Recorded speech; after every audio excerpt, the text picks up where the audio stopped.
Is chess a sport, an art, or maybe a science? Or is it a craft? You could argue for both of these things. Today I'm going to show you chess as I see it, as a craft, performed by a brilliant handyman named Vassily Smyslov, who was a world champion back in the early 60s.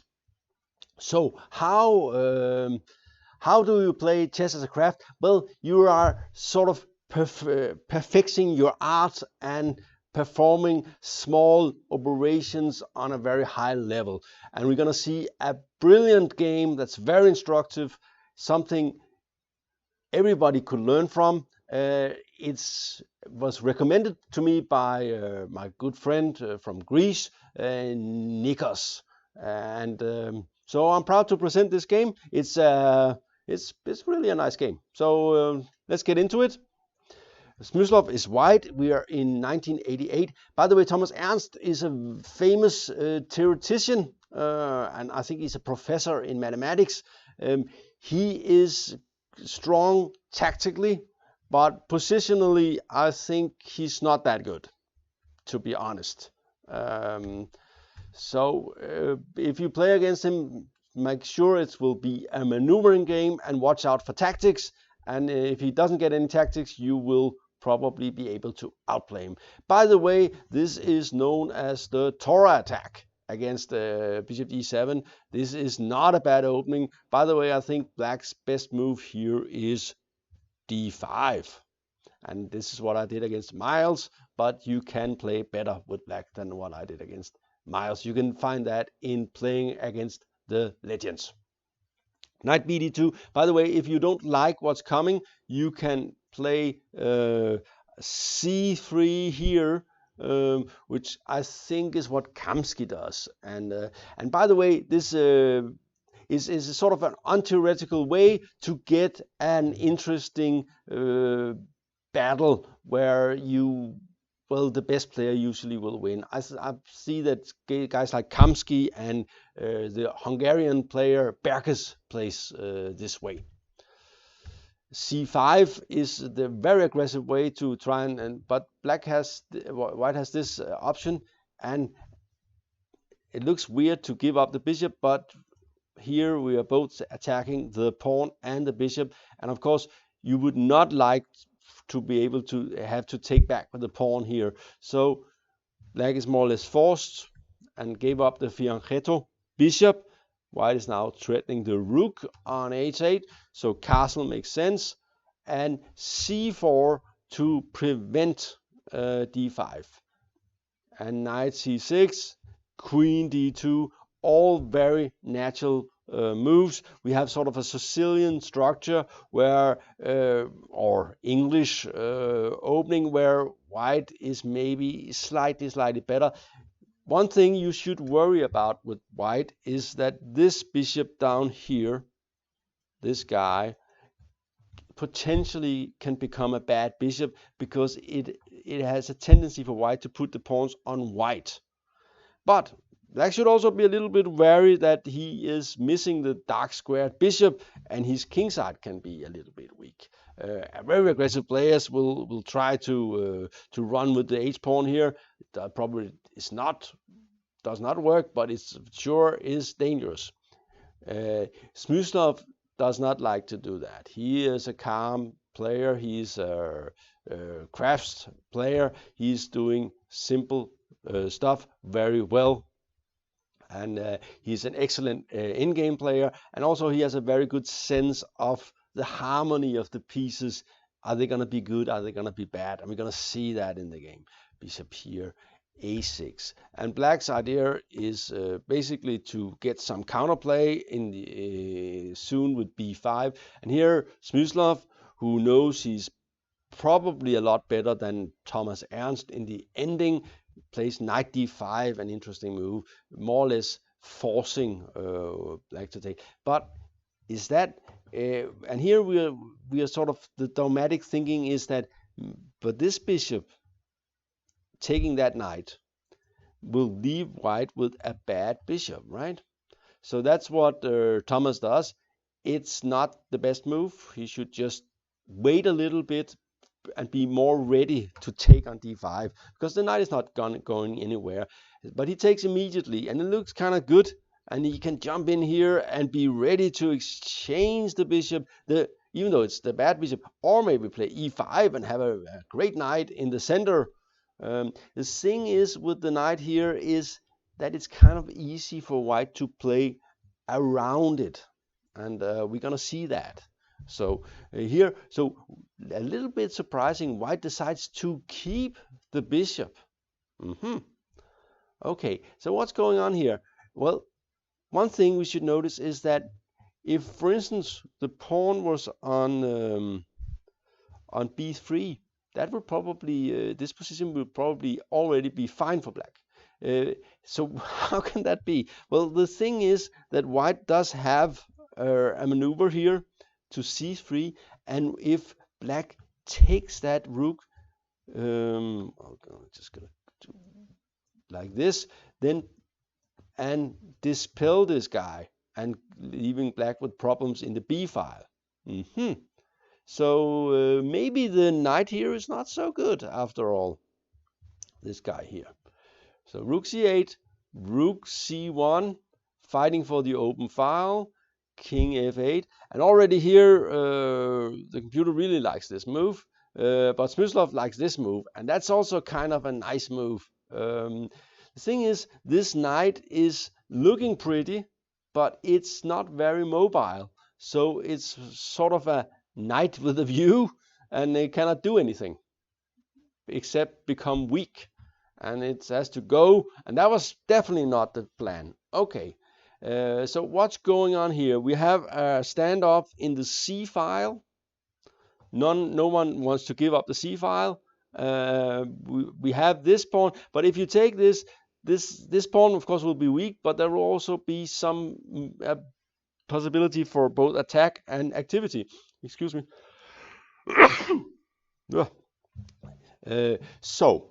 Okay, so what should white do here? If you know Aljechin and you know the sort of craft aspect of chess, you know that in order to win, you need to create weaknesses. Here you could say that white's bishop, even though it looks bad, it is better because of the pawns here. It is better than the knight. We also see that the c file is probably in white's favor, because it will not be easy for black to go on take over the c file, and sometimes white can do that. And white has more space, so white has a clear advantage, and how to develop that advantage. And also we see that black does not have any good squares on the c file. Okay, so what to do here? Create another weakness. The principle of two weaknesses apply, and the other weakness has to be on the king side. So let's get going. And this looked, I remember I saw this move, I thought, wait, that's weird. He's got this bishop, he's just got, and then he puts the pawn on d4, and I was gonna be really terrified about d5, but something like this is just, it's just a problem that the initiative is much more stronger than the squares are weak. And this is so h6 makes sense, h4, and again, if you play d5, you just take, and you win something with rook 8. Knight a7, getting ready to take here and put the other rook here and hope that the knight can keep the bishop off.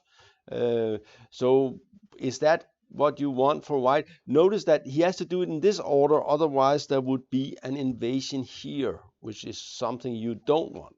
So what do white do here? Oops, there is nothing to see here in the c file, is what white is claiming. And we see that this pawn is covering here, this bishop is covering here, and of course the rooks are covering here. So there's no invasion. There's nothing. What about the knight? Nowhere to go to. It has to go here. But how is that gonna be possible to just attack something or threaten to take the bishop? So, and here we have the lone king against bishop and two rooks. and rook c5 makes sense. h5.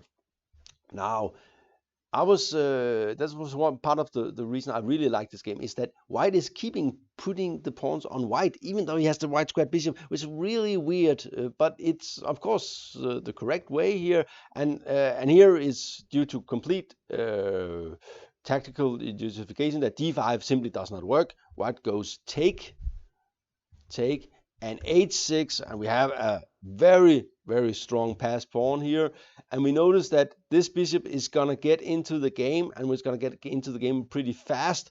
The rook has an open file, so the king has to stay close to the pawn. e5. You could also play rook h5.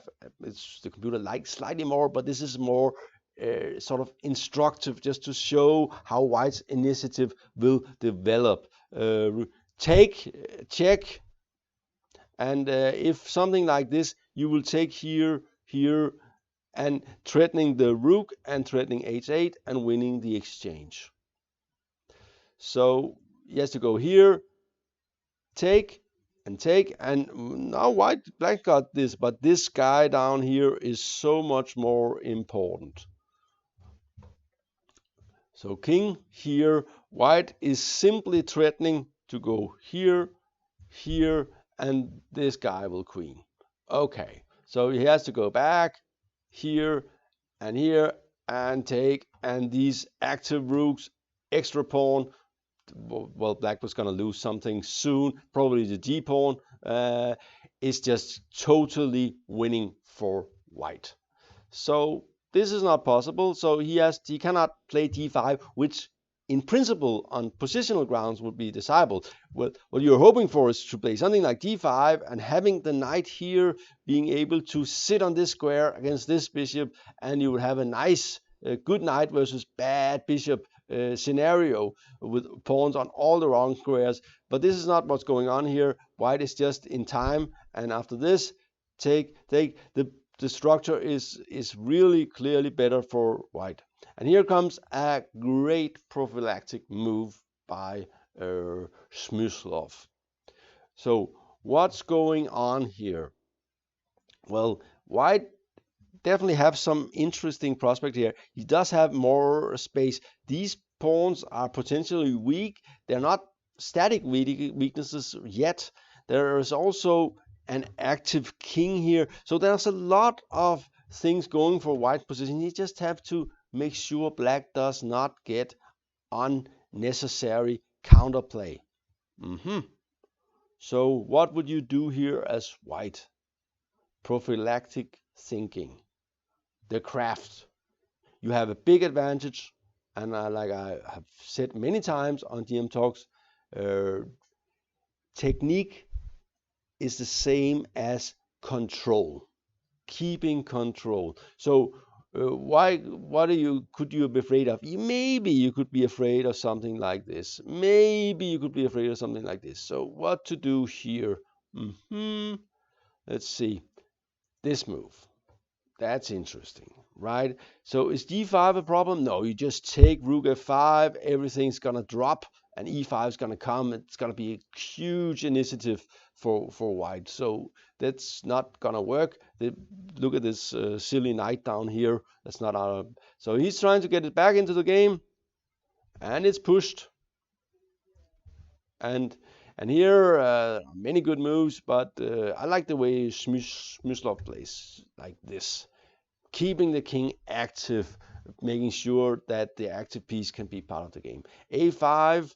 I think maybe he was afraid of b4. I don't know, but this was probably always the plan, and we see that white just have a huge initiative, and black has really serious trouble getting out of the game.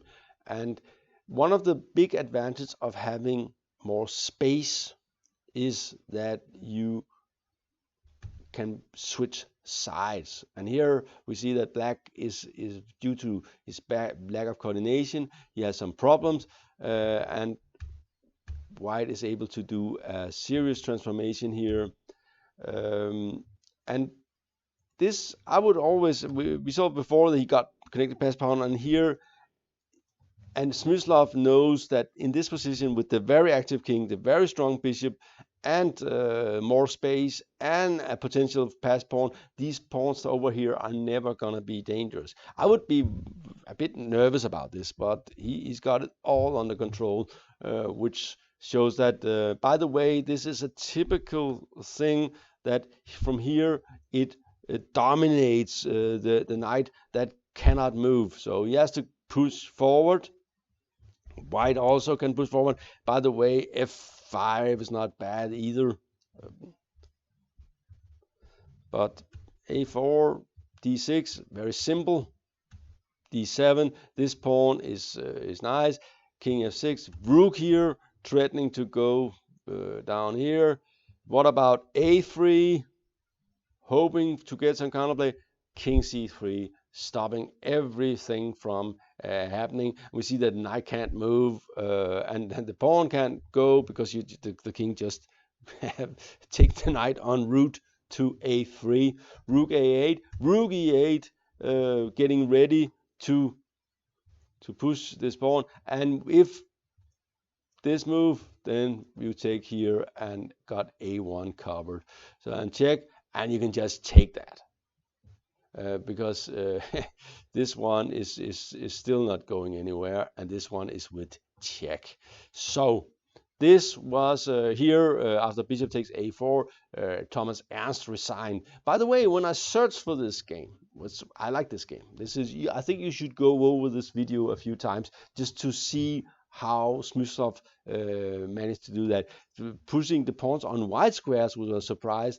And especially this move here is really, really nice, just preventing all sorts of counterplay on the king side and being ready to go further. He's planning maybe something like this, and this would be a problem here on g6 also. Sometimes this and this could also be strong. Anyway, go over through this game several times. By the way, Smyslov is, of course, he's also a strong tactical player. He's not only a craftsman. And when I searched for this game, I found two other games with Smyslov against Ernst, and Smyslov was just killing him. So it was 3-0.